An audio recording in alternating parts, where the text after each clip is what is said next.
দারুল উলুম দেওবন্দে জিন্নাতরা লেখাপড়া করে, বড় বড় মাদ্রাসাগুলোতে জিন্নাতরা হাদিস পড়ে। শাহ ওলিউল্লাহ মুহাদ্দিসে দেহলভীর রহমতুল্লাহের কামরার ভেতরে তো জিন্নাতরা থাকতো, কিন্তু একদিন জিন সাপের আকৃতিতে শাহ ওলিউল্লাহর সামনে আসছে তাহাজ্জুদের সময়। আর ওলিউল্লাহ মুহাদ্দিসে দেহলভী রহমতুল্লাহ আলাইহি সাপ মনে করে এটারে বাড়ি মারছে আর মরে গেছে। যখন মরে গেছে তো এই জিনদের রাজ্যের শরিয়া আদালত থেকে দুইজন পুলিশ এসে গ্রেফতার করে ওলিউল্লাহ মুহাদ্দিসে দেহলভীকে জিনদের রাজ্যে লয়ে গেছে। একেবারে রাজ্যে নিয়ে দাঁড় করাইছে। দাঁড় করায় বলে, তুমি যে একটা জিনের উপরে জুলুম করলা, লাঠি দিয়ে মারলা, কাম করলা, এটা জানো সে কে? মুহাদ্দিসে দেহলভী জিনদের রাজ্যে যাওয়ার পরে দেখে হাজার হাজার জিনরা একত্রিত হয়েছে। একজন বয়োবৃদ্ধ জিন বসে রয়েছে, কাফনে সজ্জিত একজনকে মাইয়িত হিসেবে জানাজা করার জন্য কাতার করছে। জানো সে কে? কে সে? সে হলো আমাদের রাজ্যের বাদশাহ, মুসলিম জিনদের বাদশাহ। এই বাদশার ছেলে যারা তোমার কাছে হাদিস পড়ে তাদের একজন সে। বাদশাহ তার সন্তানদেরকে তোমার কাছে হাদিস পড়তে পাঠায়, আর তুমি কিনা বাড়ি দিয়ে মাল্লা, একটা জান মাল্লা। জানের বদলেতে জান তোমাদের ধর্মে কি, শরীয়ত কি বলে? শরীয়ত বলে হলো কেউ যদি জান হত্যা করে তাহলে জানের বদলে কি? জান। কানের বদলে কান, জানের বদলে জান, দাঁতের বদলে দাঁত, নাকের বদলে না। কেউ যদি জুলুম করে কাউকে হত্যা করে তাহলে তার বিচার হলো কিসাস, তাকে মৃত্যুদণ্ড দেওয়া হবে। সুতরাং তাহলে তো তোমার তো এখন মৃত্যুদণ্ড হওয়া উচিত, কারণ তুমি একটা জিন মেরে ফেলাইছো। তলবে ইলিম তাও নেককার জিনকে তুমি হত্যা করে ফেলেছো। দুনিয়ায় বিচার হওয়া ভালো, হাসরে যেন বেজ্জতি না হও। মুহাদ্দিসে দেহলভী থরথর করে কাঁপতেছেন আর বলতেছেন, আপনারা আদালতে আমার বিচার করে দেন, কারণ আল্লাহর আদালতে আসামি হয়ে দাঁড়ানোর মতো সাহস আমার নাই। বিচার করেন। অদৃশ্যের জিন এটারই মারলেই যদি বিচার হয়, তাইলে যারা দৃশ্যের মানুষকে গুলি করে রাজপথে রক্তাক্ত করে ফেলে, শাপলা চত্বরকে যারা রক্তাক্ত চত্বরে পরিণত করে, শহীদি চত্বরে পরিণত করে, তাদের বিচার কেমন হওয়া দরকার? তাইলে যারা দৃশ্যের মানুষের উপরে জুলুম করে। মুহাদ্দিসে দেহলভী তিনি কিসাস নেওয়ার জন্য রেডি হয়ে গেলেন। এমন সময় একজন বয়োবৃদ্ধ জিন দাঁড়ায় বলে, থামো, কিসাস হবে না। সে বলতেছে, সামিয়াতু আনিন নবী সাল্লাল্লাহু আলাইহি ওয়াসাল্লাম,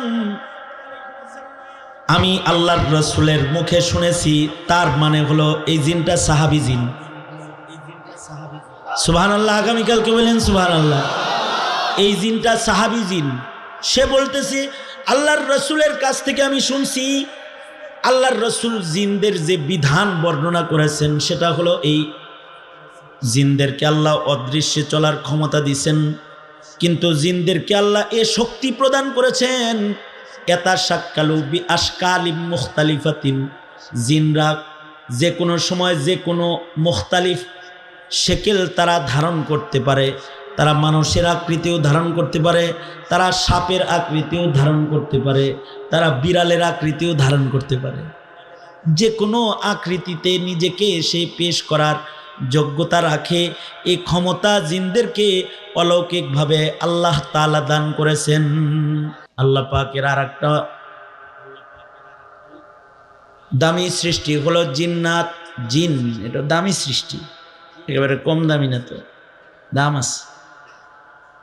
সৃষ্টির ভেতরে একটা দামি সৃষ্টি জিন। এরা অদৃশ্যে চলে। ফিরিস্তারা যেমন অদৃশ্যে, জিনরাও অদৃশ্যে। আমরা কোনোদিন চোখে দেখি না, কিন্তু আল্লাহ তাআলা বানাইছেন। কোরআন বলে, হাদিস বলে ফিরিস্তা আছে, জিনও।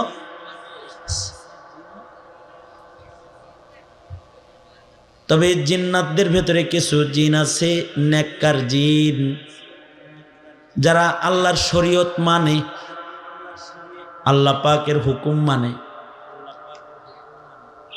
যারা আল্লাহ পাকের নির্দেশের পাবন্দ। এই জিন্নাত গুলাও আল্লাহর জান্নাতে যাবে, আল্লাহু আকবার।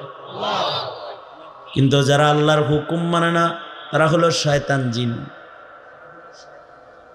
যেমন আজাজিল, শয়তান, আল্লাহর হুকুম মানে নাই, অদৃশ্যে চলে, অদৃশ্যের সৃষ্টি। জিনকেও আল্লাহ তাআলা, আল্লাহ পাকের ইবাদতের জন্য বানাইছেন। আল্লাহ পাক বলেন, ওমা খালাকতুল জিন্না ওয়াল ইনসা ইল্লা লিয়াবুদুন।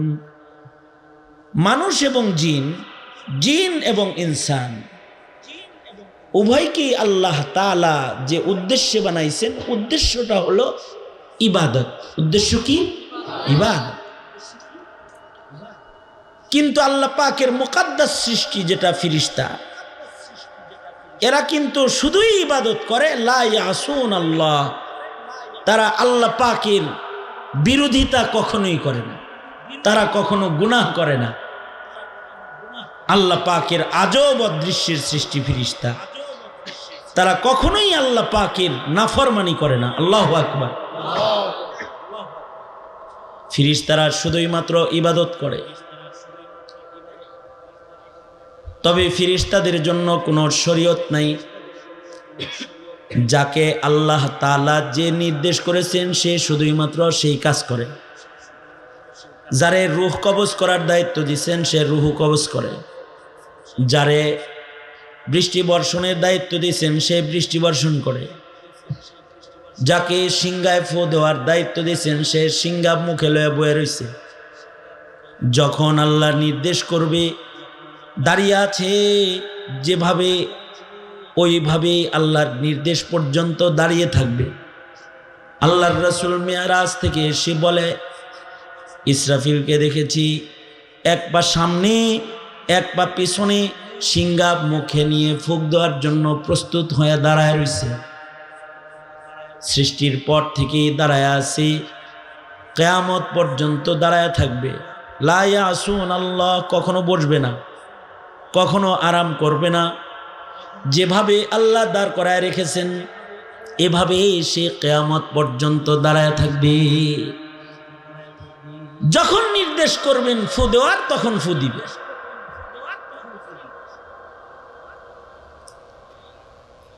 আল্লাহর রাসূল মিরাজ থেকে এসে বলেছেন, কিছু ফিরিস্তাকে আল্লাহর রাসূল রুকুর হালতে দেখেছেন, কিছু ফিরিস্তাকে সেজদার হালতে দেখেছেন। সৃষ্টির পর থেকে তারা সেজদা দিছে।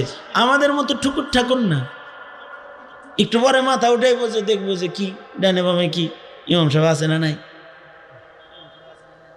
না, সৃষ্টির পর থেকে রুকু দিয়েছে। কি হইতেছে, কোন জায়গায় কি হইতেছে, কোনো চিন্তা তাদের নাই। আল্লাহর নির্দেশ রুকু সেজদা, রুকুর হালতেই কিয়ামত পর্যন্ত থাকবে, সেজদার হালতে কিয়ামত পর্যন্ত থাকবে, জিকিরের হালতে কিয়ামত পর্যন্ত থাকবে। আল্লাহু আকবার কবিরা। এই কারণেই এই ফিরিস্তারা আল্লাহর কাছে বলেছিলেন,